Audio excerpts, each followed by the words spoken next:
In the words of Batista, give us what we want. Bobby Lashley, WWE champion. We're going to get into it and what is looking like in terms of his prospects in just a second. So stay tuned. This is WrstlXtra.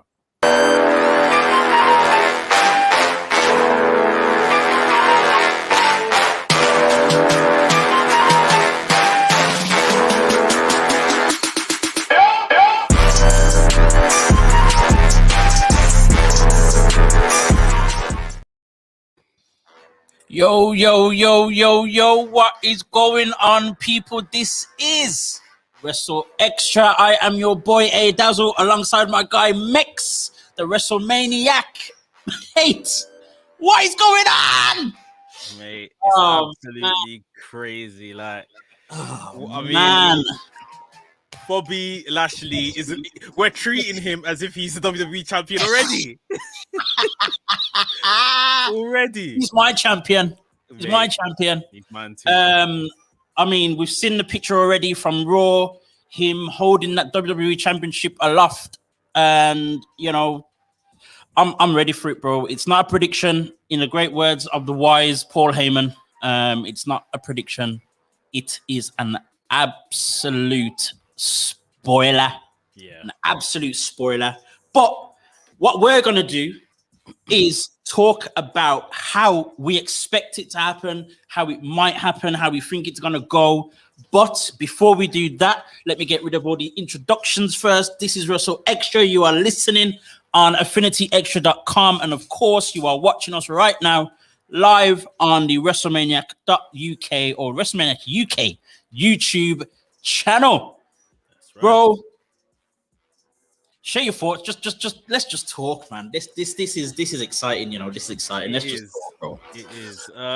You know, I'm very happy that my prediction that Matt Riddle was gonna win came true because I think especially when they added someone back to that match after they said Keith Lee wasn't gonna be in it. That was true. Yeah, very true. Matt Riddle. And like we said, if he's gonna drop it, he has to move up the card, and they didn't waste any time. Same pay-per-view. And you know what, I was thinking back, you remember like Attitude Era times when you had a pay-per-view, it was almost like Raw because you would always get a lot of backstage skits and stuff during the pay-per-view. And on the pay-per-view nowadays it's usually just match. And we had this segment backstage of MVP getting into Miz's head about something, Money in the Bank briefcase insight. And I was thinking, all right, it's obvious what's going on here. But I was thinking more along the lines is these guys are hurt business.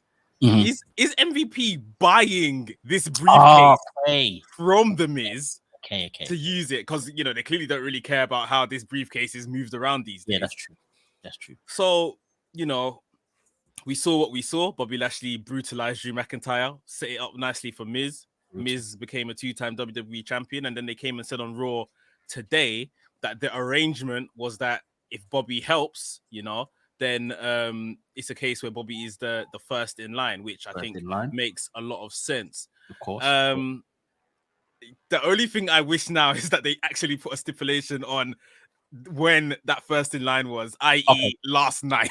Right. My one fear now is that because he didn't become champion last night, when is it gonna happen? I mean, we were speaking earlier in the day that we think probably Drew McIntyre will probably get involved next week. This may stretch out to Fastlane. I don't want to see Bobby Lashley win this at Fastlane just to drop it at WrestleMania. I hear that. He has all the steam in the world right now, and I'm sorry, Drew, because we love Drew. Let's not even get that twisted. Of course. Drew's not a champion. We just don't want to dismiss. To be honest, if I'm being completely honest, I don't even mind Miz as WWE champion. But Drew has found himself in a position where, although people like him, there's somebody else. It's very much like Daniel Bryan. When Daniel Bryan was the Planet champion, we loved it. But when Kofi Kingston's team started coming, there was someone else. And of course. That's all we want to see now. Here's the thing, man. Let's go back just a little bit. Let me just go back just a little bit. Let me address the Miz being champion. I absolutely have no problem with it whatsoever. Mainly because it was done using the briefcase. Yeah. Mainly because it was done the way it was done. The one little thing that I don't like is that for the past few months, maybe to a year, Miz has been a joke heel. A joke man. Not the crafty heel that he was when he was like the top heel in the company, maybe 3, 4, 5 years ago it was. He was the guy. He was the heel. Maybe before, and I think the only time we kind of started to argue that was when Tommaso Ciampa became a real heel in NXT. Yeah.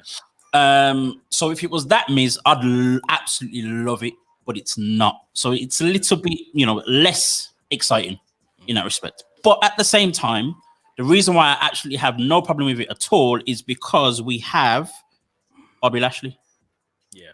And that for me is enough. That's fine. They've built over the past month, maybe 2 months, they're building him to be this, deranged, quite, just manic nutter guy.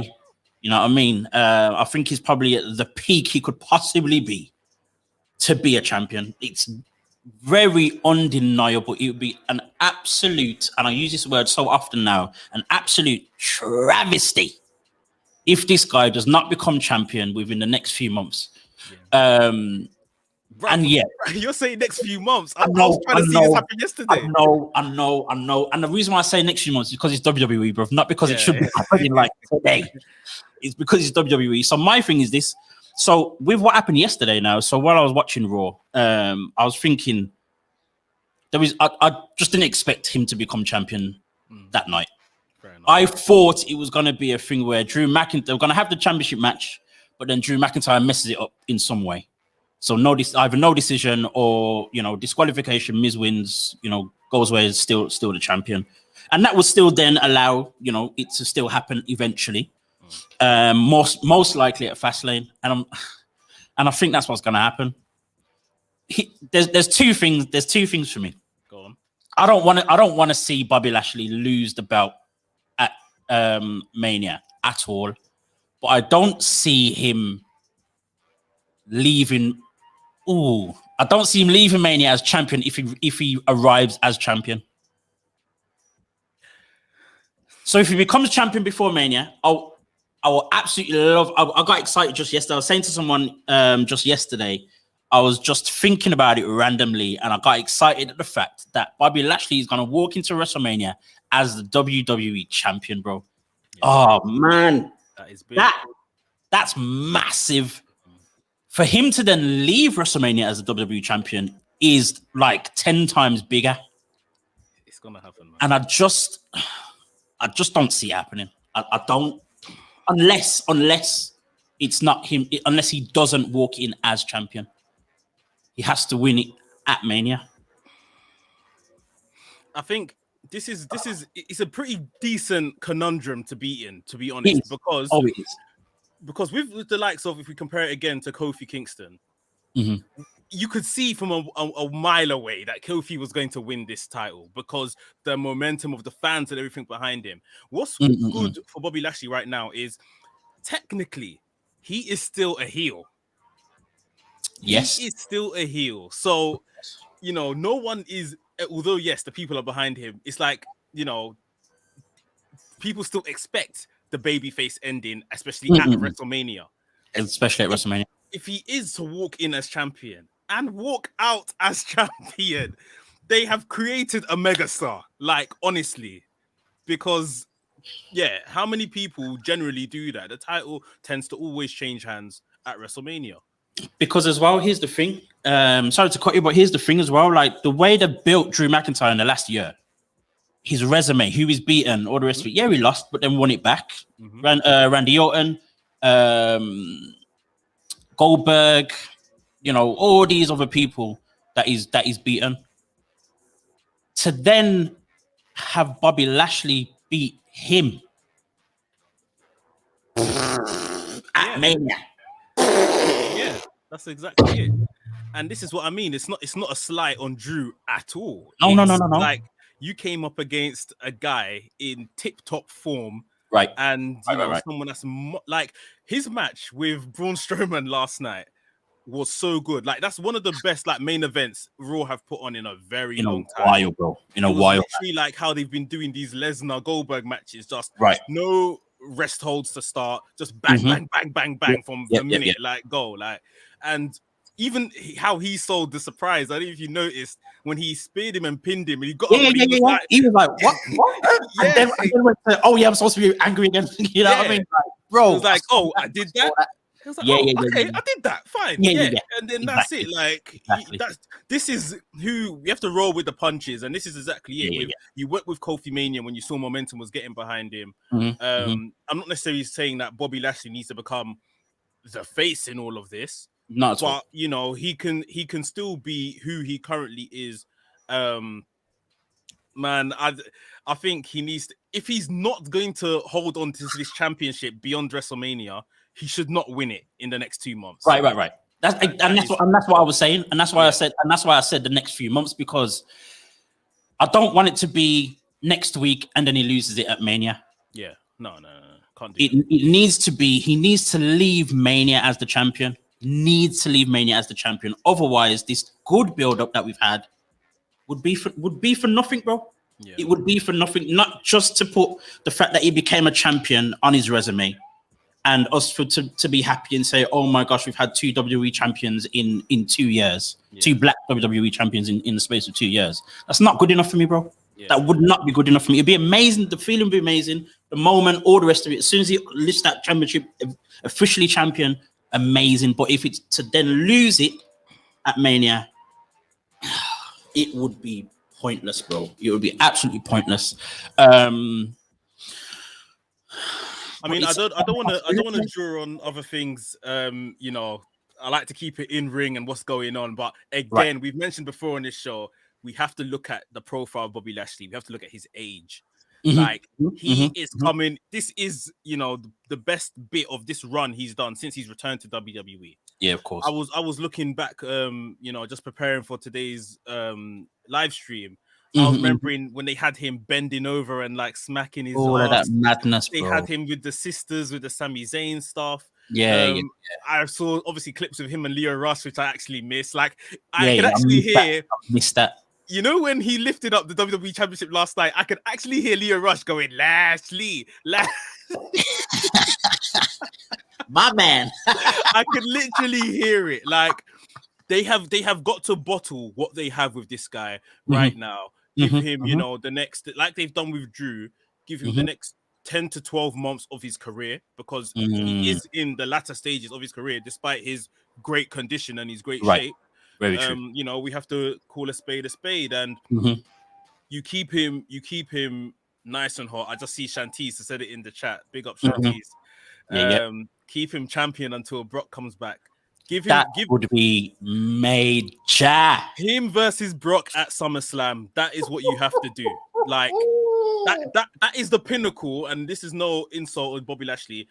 He walks into a SummerSlam match with Brock Lesnar for the WWE Championship, walks out. That is the pinnacle of his career. You lot can do whatever you want with Bobby Lashley after that. Yeah, by far. Yeah. The possibilities are just crazy, bro. The possibilities are just mad. And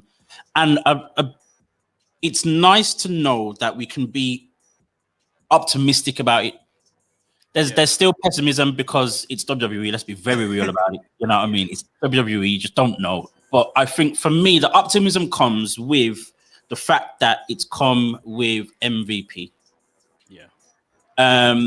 There's just some hold that he has, bro. There's this influence that he has since he's come back that can't be denied. I'm telling you now, everything that's happening with all the members of the Hurt Business and everything that's happening with them, it just feels like it's literally his decisions. If it's not just him one making the decisions, he's got this influence, bro, that it almost feels like no one else would be able to have. All of this stuff would not be happening if it wasn't him. You know, even just down to, I don't know if you saw the post that he put up about their little business meeting backstage, and he was talking to them, telling them, you know, you like need to remember who you are, and you know, I came back and I reminded you, Bobby Lashley, I reminded you, shouting who you are, and Cedric, we had to beat you up to beat it into you to realize, and all of that, bro. I saved that clip, bro, and I feel as if I need to play that every single day for my daily motivation, bro. Yourself, bro. It was so strong, bro. We're gonna talk about motivation very soon today. Trust me. Trust me, man. It was so strong, bro. And I'm just like, it's amazing how real it is. It's not just a storyline. I think this is why certain things need to go a certain way for us as, you know, black fans of wrestling. For Bobby Lashley, as you said, where he is in his career, coming towards the end, to solidify what MVP's been doing. All of it, bro. All of it. So it really is more than just storyline decisions when it comes to wrestling. It's a lot more than that. And I hope and pray that that's what the WWE in general, not just MVP trying to sell a picture or whatever else, but I just hope that the WWE in general see that, because, bro, as I said, man, it would be absolutely pointless if he wins before Mania and then leaves losing to Drew McIntyre. And I would understand, I completely understand Drew McIntyre winning at WrestleMania. It kind of solidifies the whole thing that they've been doing for the last 12 months. But it kills us. And I love Drew McIntyre. Everyone knows I love Drew McIntyre. It kills Lashley. But it kills Lashley. It kills Lashley more than him losing to Roman Reigns when he had the chance to go for the WWE Champion. It kills him way more than that. You know what I mean? And he's gone through, even since then, he's gone through all that foolish stuff that he did with the bending over stuff and the sisters and the Lana storyline and all that kind of stuff. And a part of me was like, okay, this is them testing him out, kind of pushing his buttons almost to see what he can handle. And because he got through that, they were like, okay, right, we can do something with him now. And it's happening. But if it doesn't happen, all of that last 2 years that he's been here, I mean, it's even good that you mentioned that, because, to be honest, this is probably one of the best recoveries that we've seen of a superstar from where he was doing all of that. Very true. Obviously, that's probably down heavily to MVP, like you say. And he's helped to kind of pull him out of that hole.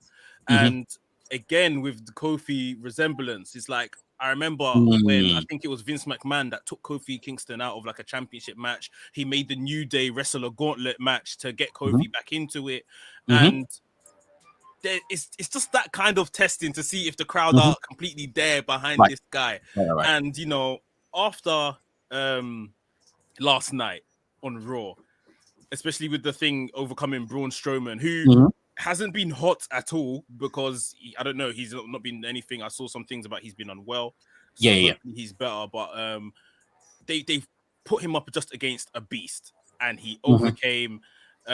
He's been brutalizing guys for weeks, and with that image of him holding that WWE Championship, I mean, again, us as wrestling fans, we know that image might have even jinxed him of him picking up that title beforehand. But that image has sent the internet into a frenzy today. Like, they have to do this. And like I said, to make it different to, you know, what him and Kofi done, or say what Kofi done, sorry. He walks in as champion, he walks out as champion.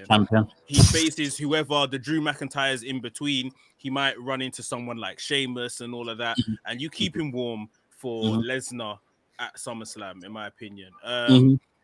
One last thing, I'll let you talk, is just I saw of Wrestle Votes, they put out some tweet also the other day saying that they started kind of putting together the WrestleMania card, and that from what has been put together as of when they reported that a couple of days ago, there is no Miz in the WWE Championship picture at WrestleMania, and Bobby Lashley will be in the WWE Championship picture at WrestleMania. Never said whether he'll be champion or not, but they said he'll be in the picture. And that's the hope that we want. I tried too hard not to look into those things too much, because one, those sources sometimes are just a load of rubbish, and two, you know, things change of course, like that every second and all the rest of it. But yeah, it's phenomenal, bro. And I just think as well, the other clip that we've seen as well since Elimination Chamber was also the clip of MVP. I think it was back in May last year. where MVP said to Drew McIntyre, you're going to lose that WWE Championship and I'm going to be responsible for it. He obviously was, because the Miz then, cashed in because MVP was in his ear and all that kind of stuff. So to bring that whole thing again, it's the long storyline and all that kind of stuff, just coming full circle, and Bobby Lashley winning that championship, bro, and then beating Drew. Because as well, we had Drew versus Lashley before, and the only reason why for me it was fine that he didn't win was simply because Drew just became WWE champion. Yeah, it would have still made a complete sense if Bobby Lashley won. Mm-hmm. He was. I think even then he was ready for it. Now it's completely undeniable. It's completely undeniable, bro. And that Braun Strowman win even more so solidifies it. And they gotta do it, man. They need to, bro. They need to. My heart can't. I'm getting old, bro. My heart can't take this anymore. You know what I mean? I'm getting old. Come on, Vince, help me out. So yeah, man, it's gonna be amazing. And then the other thing, kind of moving on to the next subject here as well. The other thing that is absolutely amazing. We've talked about this a few times already, of course, is the fact that Sasha Banks, Bianca Belair, I think was also part of that little that thing WrestleVotes have put out about the Mania card. I'm sure Sasha Banks, Bianca Belair was kind of on there already. Yeah. They haven't confirmed it yet, and I get it because we had Edge confirm Roman Reigns at Elimination Chamber, so you kind of don't want to put both confirm both matches on the same night. I get that. And everything that we've seen so far is leading to that for sure. Reginald's gonna have his part to play. We said this, was it last week, if not 2 weeks ago?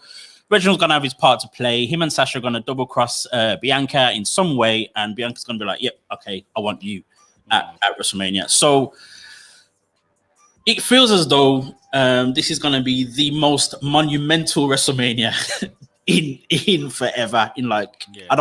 It's possible it can top the importance of Kofi Kingston's win.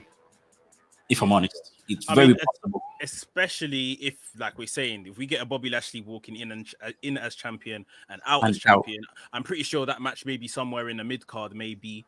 But I think it doesn't matter. Kofi's win was in the mid card, and then Sasha Banks and Bianca Belair, if they give them night one main event. That's what we've already said. Don't even care who wins. No. Like that's enough. That's the win. Yeah. It's just putting that match together as a win. Just where they are now is a win for me, if I'm honest, because I just know it's going to happen. I was saying to someone earlier today that I'm a little bit scared of the execution of how they're going to make it happen. Yeah, I'm not scared that it's going to happen. I don't think someone else is going to come in, or it's going to be. I don't even think Bayley's going to even jump in and be a triple threat and all that kind of stuff. I'm not fearful of that anymore, as I was maybe 3 weeks ago. Yeah, that was my fear, but now my new fear is that Carmella is, because I don't really understand the part she has to play, or why they are keeping her warm within this story with her and Reginald. Nothing against Carmella. Carmella's a good wrestler, but of course. Like we need this to just be these two. Like, right. So yeah, right. I think throwing Reginald in there is a bit of a genius move. That was very unexpected. Very unexpected. And for me, it's working. If it turns out the way that we expect it to. Yeah. But yeah, man, it's going to be interesting. Speaking of Sasha Banks, of course, we saw her interview. Very candid, very straight talking interview with Stone Cold Steve Austin on the Broken Skull sessions. I think I said that right. Yes, I did. Yeah, correct. And that was very insightful. I mean, she talked about her, her leave when she was her hiatus from WWE in 2019, not long after WrestleMania, and why she disappeared, why she took a long time to come back, and very interestingly, how Vince McMahon didn't even want to give her a leave and all that kind of thing, man. How, with everything else that was said on that podcast as well, like, what are your views on Sasha Banks for one, and two, the industry in general, because that kind of opened my eyes a little bit. Not completely surprisingly, but I guess when I say open my eyes, I guess I'm glad that other people got to hear it as well. Yeah. You know what I mean? So what was your take on it? It was good to hear, and you know, for me, like, I think it's been fairly obvious for quite a while for me, because I listen to Stone Cold's podcast and stuff as well, that he absolutely loves Sasha Banks and Bailey. Yeah, bro. He genuinely loves these two. Like, they are the shining stars in the women division for him. For sure. And obviously he had his Bailey interview some weeks back, and the Sasha one was literally just him gushing over everything that she does, how she came up with the gimmick, even little mannerisms she does walking down the ramp and her entrance way and everything.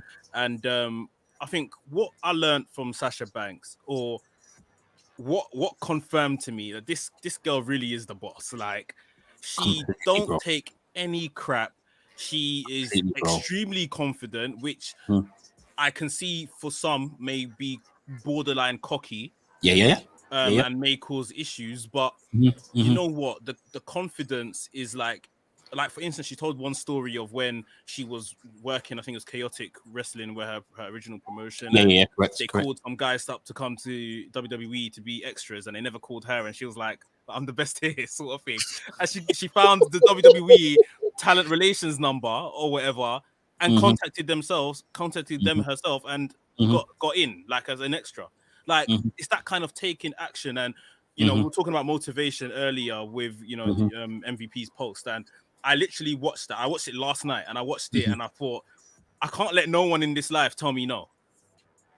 I actually can't, because you know, because worst comes to worst, you want to do something and someone says no, and if you crumble at that point, then it's like they've won, sort of thing. Like, I mean, I've never really been that person anyway, but this was complete confirmation that, you know, you have to keep going in this life. Like, you can't slow down at any point. And, you know, getting on to the mental health side of things, she slowing down obviously came because she told the story in a way where just before they invented the women's tag championships, she was just in a load of tag matches, clearly frustrated with not having a main story or a main feud or anything like that. And that is probably, you know, for someone that rates themselves so highly, that is going to be a problem. You just turning up every week, not doing anything. So, and then obviously her and Bailey never got the run that they expected with the tag titles.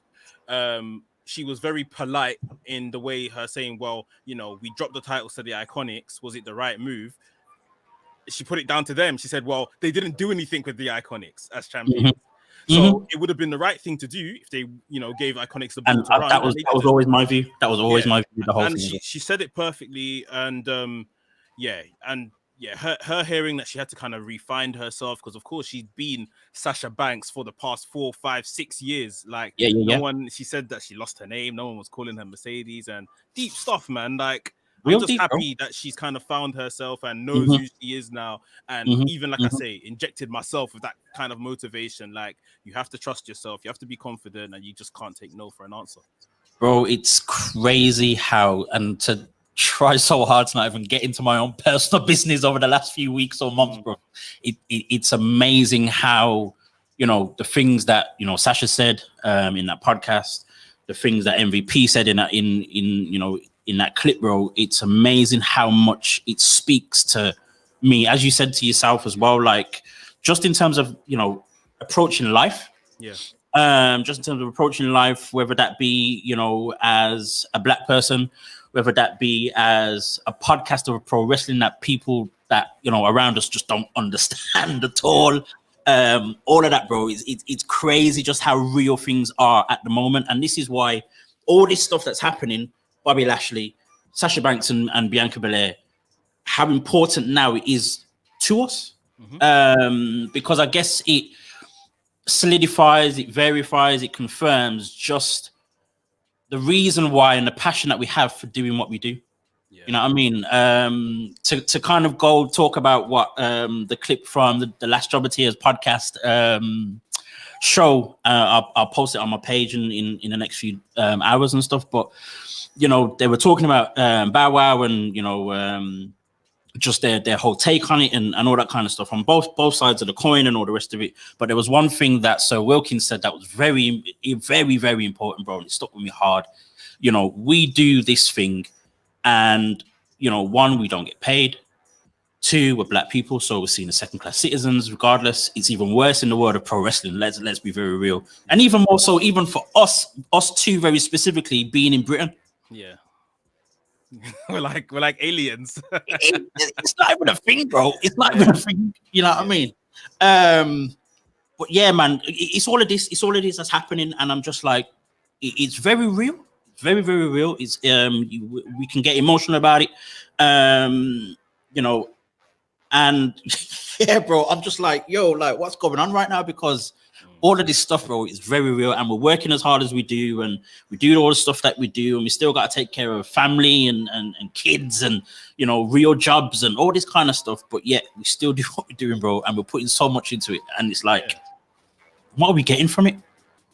And the joke is, the one thing that will solidify it is a storyline. It's so stupid to say like that, but it's very true. It's the truth. It is the truth. It's the truth, bro. It's crazy. It's crazy to kind of stay on the whole thing as well about, you know, us being black fans of wrestling in the UK. It was absolutely amazingly encouraging to see, and you know, pun intended, progress was made. Progress was made, bro, in a very big way. The past weekend, as the UK promotion Progress Wrestling kind of restarted again on its new home of the WWE Network, which is just major in itself. Of course, we know that Progress have been working with WWE, mainly NXT, for, you know, a good number of years now, kind of in the background, but, you know, they made it quite evident, I guess, over the last couple of years. Yeah. So they came back with Progress Chapter 104, and we saw the most amount of representation I think we could possibly see in any kind of either WWE show, UK show, you know, in a very, very long time. There's been next to no wrestling in the UK for almost a year, and to see that come back, and we had Roy Johnson as the host. We had Warren Banks competing. We had man like Doris. It was amazing to see Amari as well. People getting to see Amari. That guy is phenomenal, bro. Phenomenal guy. And also as well, Mercedes Blaze had a match with Millie McKenzie as well. And we saw a little vignette of my little friend Tonga coming to the women's division as well, bro. Oh, mate, I'm just excited to see what's going to happen with all of this stuff. I know you watched it eventually. I pushed you. I was like, mate, make sure you watch it so we can talk about it. You know, how did you see it, both on a representation view and simply just as a wrestling show? From the representation standpoint, I was actually blown away about the amount of black talent that was on show. If I remember, there was maybe about 8 or 9 matches on the card over the 2 hours, and there was a black person in every other match. There was literally like 4 out of 8 matches had a black person. Easily. And I thought, wow, like, it shows that there's, you know, this kind of next crop, because it seemed like a lot of them as well, this was like their first couple introductions into Progress and stuff. So this new crop of people coming through are getting opportunity, which is great. You know, I'm not completely familiar with all of them, and I know Mercedes Blaze, so I was very happy to see her, and I thought, to be honest, she probably had the biggest character out of all of them. And she was always going to, bro. She was always going. I think that especially that's probably down to her experience over the rest of them as well. But yeah, she looks like definitely she's ready for the next step. So to put a racket under her, bro. Like, she's ready, bro. She's ready in so many ways, bro. She's got the look, she's got the talent, she can talk for days, she's got the skills in the ring, all of that, bro. And understand, you know, obviously Millie McKenzie was who she went against, and she's just signed with NXT UK, so you want to push her, and I get that. That's fine, because Millie McKenzie is amazing as well. Yeah, she's very good. Amazing talent as well. So no problem with that at all. But it was amazing. It was great that Mercedes got to show her character in a big way at the start of the match, and all of that as well. And as I said, Warren Banks and Doris were in the natural progression tournament, and that tournament is purposely there to introduce new talent. Over the years, I think OJMO was in the last one, and there's been other people. So you had as well Dan Maloney, who was in the main event, and Cara Noir as well, who is now the Progress champion. They've both come through the natural progression series. Okay. And made the progression. We're using that word so much for Progress Wrestling.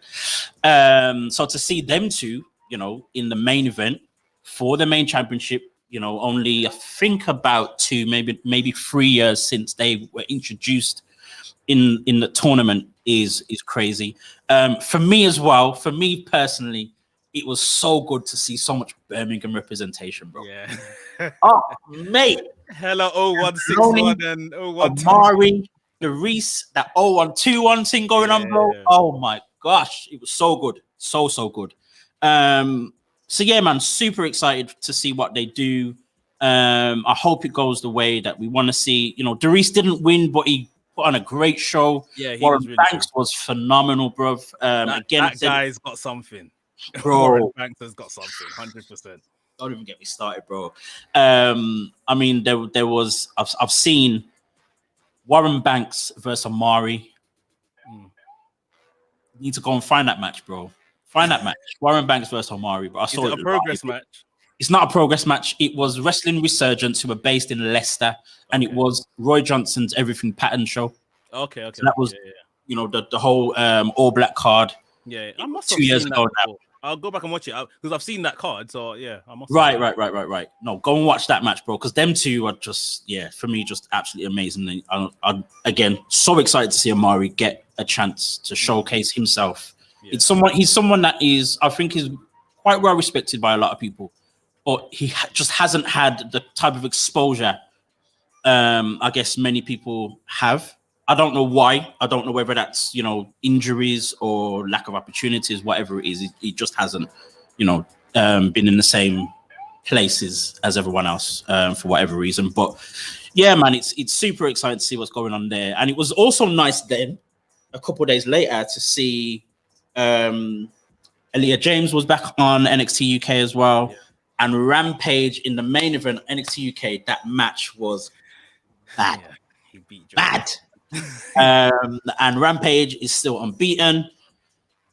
And if it's not him that ends Walter's reign as NXT UK champion for like 25 million days, I don't know what he's doing there, bro. I think it's gonna be Dragunov that ends that reign eventually. I think they're gonna wait till they get crowds back to give Dragunov the massive pop, because it's going to be a massive pop. Whoever beats Walter. Yeah. But I definitely do think that Rampage has to have his chance at Walter before Dragunov wins. Okay. So you think it's a possibility then that there's going to be the match, but Walter still wins? Yeah. And then Dragunov comes in? Yeah. Okay. I mean, based on what you're saying about Dragunov, I would rather it be Dragunov wins and then Rampage. I don't want it to be Rampage gets a chance and doesn't win. Okay. I think the run needs to be strong to him winning it. Yeah. And it's not going to be detrimental if he doesn't win. It's not necessarily detrimental. If the match is great, it's all good. But I think just as a Rampage fan, and just in the ideal world, that run to winning would be phenomenal. It would be amazing, bro. Yeah. It would be crazy. Gosh, we've got more time than I expected. Let us get into our superstars of the week. I'm not going to pick the obvious. The obvious is Bobby Lashley, bro. Let's not. You're not allowed. I'm banning you from picking Bobby Lashley. Before we get on to there, let's talk about a couple segments. Oh gosh. I tried to avoid it, but you know what? Let's go. So obviously we're building up to this 3rd of March. A little special. It looks like it's going to be Jade Cargill and Shaq versus Cody and Red Velvet. And you know, JR, during the match that happened before this, JR says, you know, we've got a little package of Shaq and Jade training that we're gonna cut to after this match. Like, cool, let's see it. Like, and I see Jade Cargill shooting hoops under Shaq's instructions, shooting threes, doing layups.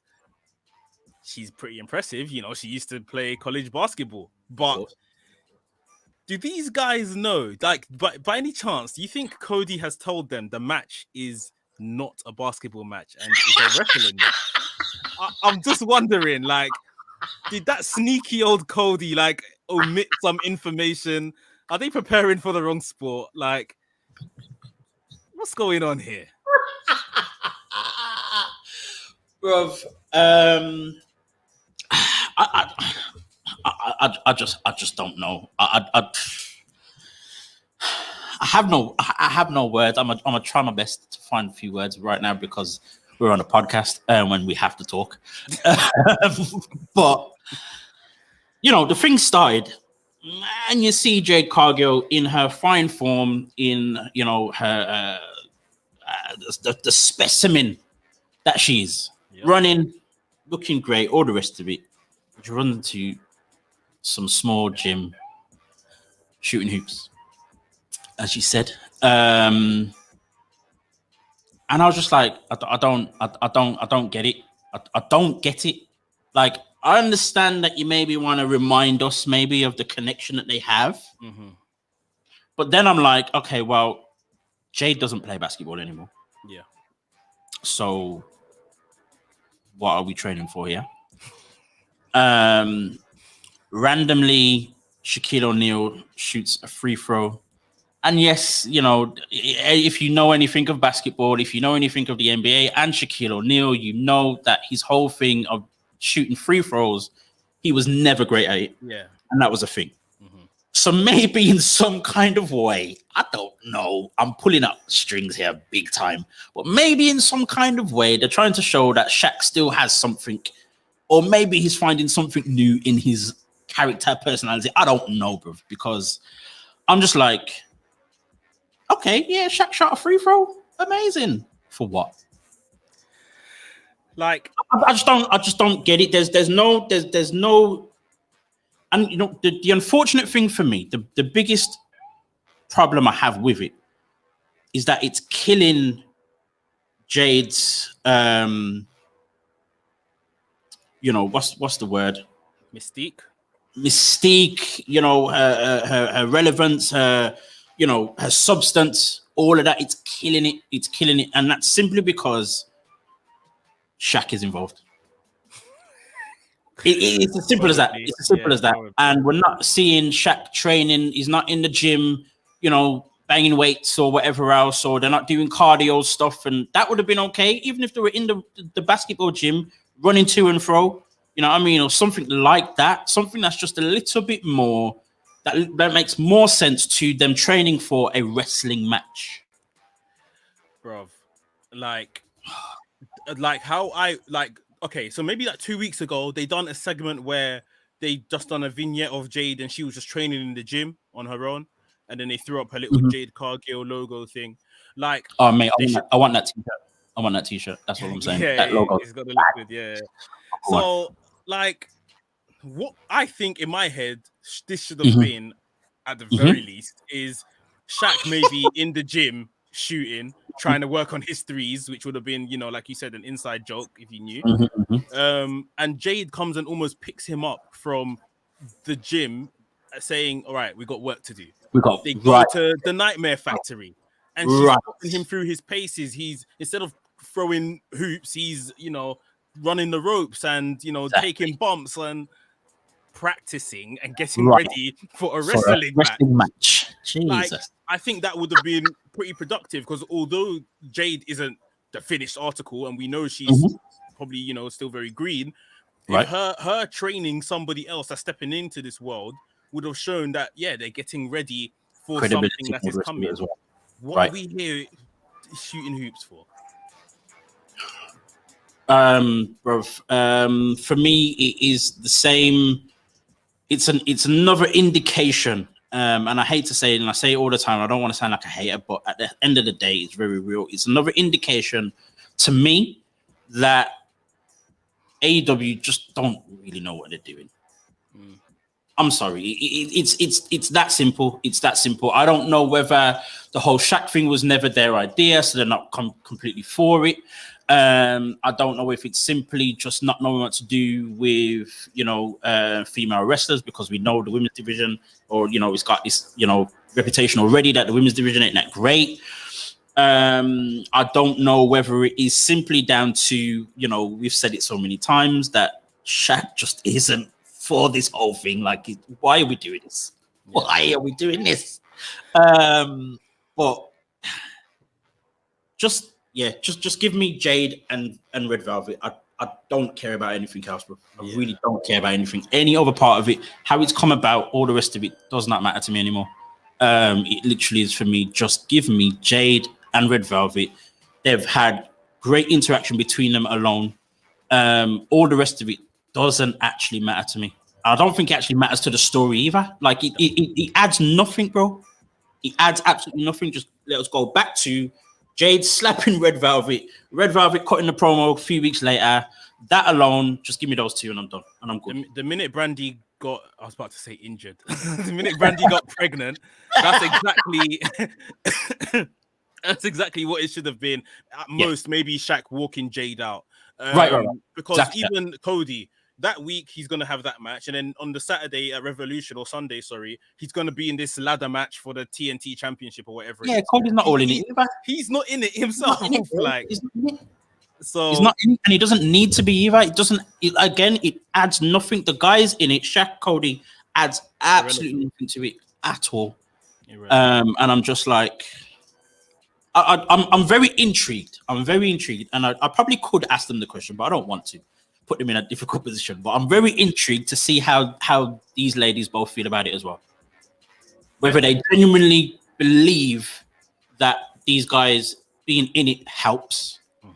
I'm sure they're more than genuinely, very grateful for the opportunity, of course. And some of it wouldn't have happened if it weren't for, the whole Shaq, Cody, whatever this tried to make happen.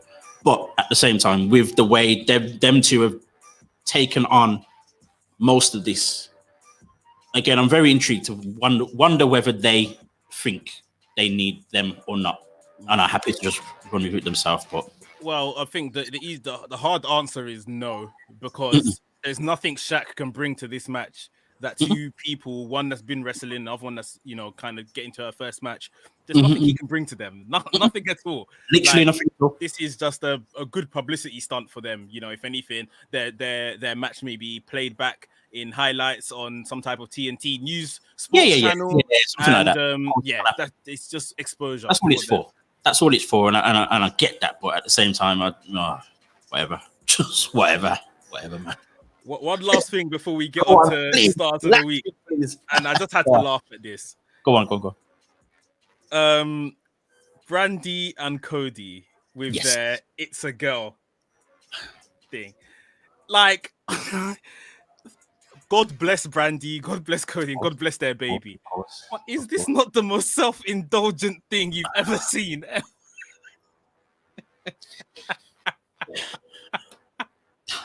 I'm saying nothing. It literally said "It's a girl," and then Cody went and done commentary, and then I was thinking, like, I think they said they were going to reveal the gender of the baby, and I thought it was just going to be like a backstage segment or a pre-recorded segment, like when they announced they were having a baby. It came out, it's a girl, fireworks, and the man just walked off. Like, I just don't know where you're thinking it, that you thought, okay, this was good for a wrestling show. Let's tell the world in the middle of a wrestling show we're having a girl. Right. It was a little awkward. It was very awkward, and I share in their joy, of course. It's amazing. Yeah. And Brandy looks great. She does. Cody was very happy. It was nice, but it was, as you said, for a wrestling show. It was like, yeah, the segment thing or the pre-recorded thing, like they did with the announcement. Yeah, that worked. That worked. It worked. If it was like more like that, a little bit more put together, I guess. Not to make it sound bad, but a little bit more put together, it would have been okay. For it to be done the way it was, yeah. Shanti says we're gonna see the baby shower on TV. Bruv, we're gonna see Cody cutting the umbilical. I can't even spit it out. Oh, I just don't completely get it. Let's do star of the week and get out of here. AEW. Lord. Interesting. Yeah, stars of the week. Stars of the week. So first rule, you're not allowed to pick Bobby Lashley because that's just obvious. Let's be real. Let's be very real. You're not allowed. So I will let you go first. With that said, who have you picked, or who are you now choosing for your star of the week? I will say I was very happy for this. What do you call it? TNT #1 contender ladder match they're gonna have at Revolution. I was very happy to see Scorpio Sky has been announced for that match. So one step in the right direction, hopefully. But we'll see how that turns out. My star of the week, I'm gonna go with Mercedes Blaze.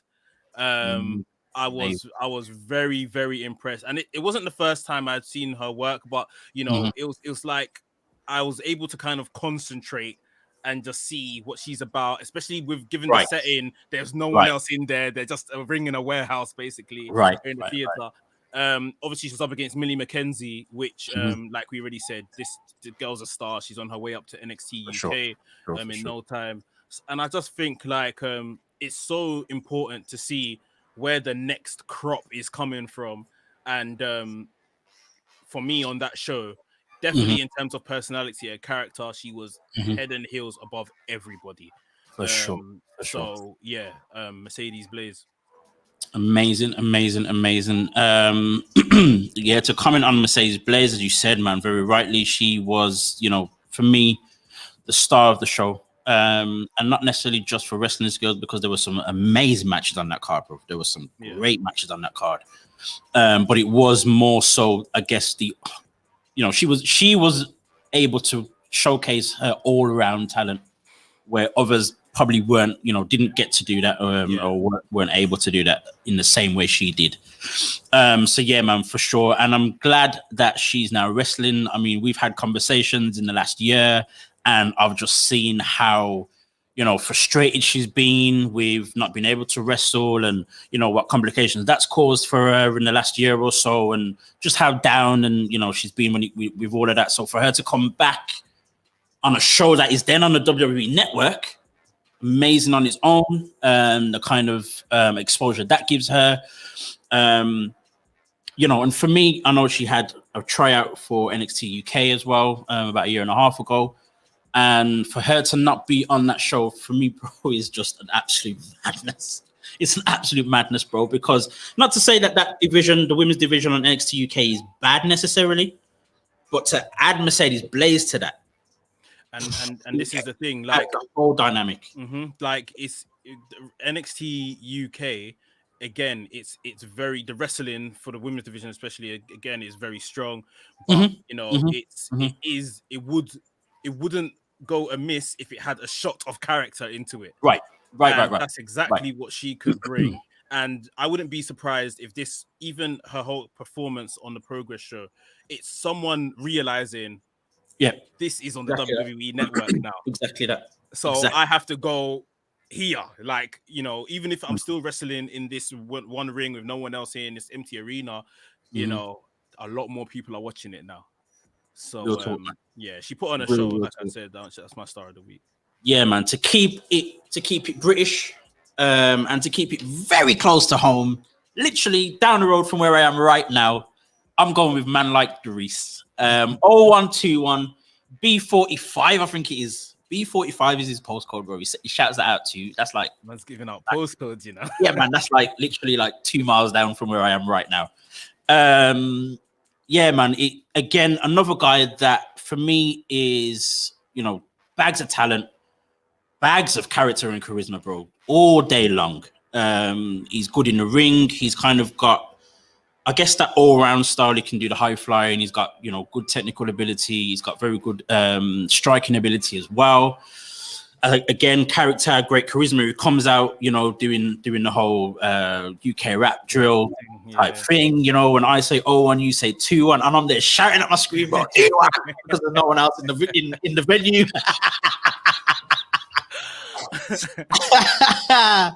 But again, man, what's great as well, you know, again, he's only down the road, and you know, I can go into my local Primark and I bump into him. You know, great, bro. But yeah, man, shout out to Dries for getting that exposure as well. Like, he's been on NXT UK, I think possibly twice, in a couple of dark matches, or once on the show itself, in the earlier days. But for him to get again that exposure is a big thing. His match was great. He didn't win, again, as I said earlier. He didn't win, but he got to show who he was and what he's about. And just before the whole lockdown, the first lockdown happened last year, the last show, I think it was literally the last show in the UK before lockdown, was a show in Wolverhampton. I completely forget the name of the promotion, but it's Trent Seven's promotion. Okay, yeah. He and Dan Maloney are a tag team together called 0121, of course, Birmingham repping. Man from Birmingham. Anyway, so they beat Mustache Mountain for the tag team titles for that promotion as well. And I know that they were on this run. They were about to be shot to the moon, at least within the UK. So again, I'm sure he has been frustrated with not being able to wrestle, all that kind of stuff. And again, for him, very similar to Mercedes, and I'm sure very similar to almost literally everyone on that card. It was an absolute relief for them to come out the way they did and on the show, and be exposed on the WWE network. So for me, man like Dries is my star of this week. Yeah, I think I think him, maybe some others, not black people, but he was one of the black names on the card, which I had never seen before. Right. So yeah, I was interested to see his gimmick and his in-ring ability. His in-ring ability is really good. How long has he been wrestling for? I believe it's about 3-4 years, something like that. Okay. No, he looks good. He looks good. So yeah, definitely. I guess once you see more reps, you know, he gets more reps in, he starts refining his character even more. Yeah, that's true. Like, there could be more to come from him, but definitely you can see the makings of a decent wrestler inside him. And again, for him to be backed by the likes of you know, Trent Seven, and you know, all of those guys who have a major influence in the UK scene right now, is a major plus for him.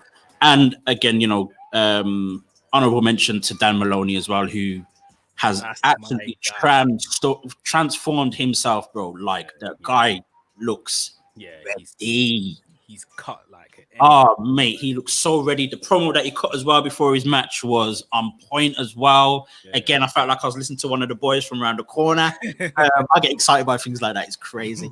But his match as well with Cara Noir, and for anyone who doesn't know about Cara Noir, go and type Cara Noir on YouTube right now, because that guy is just crazy. I think he's got the best in you know, entrance in wrestling right now.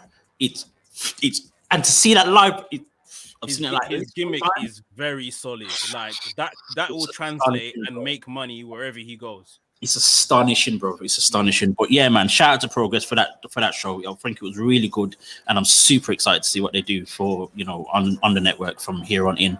I believe the shows are going to be monthly.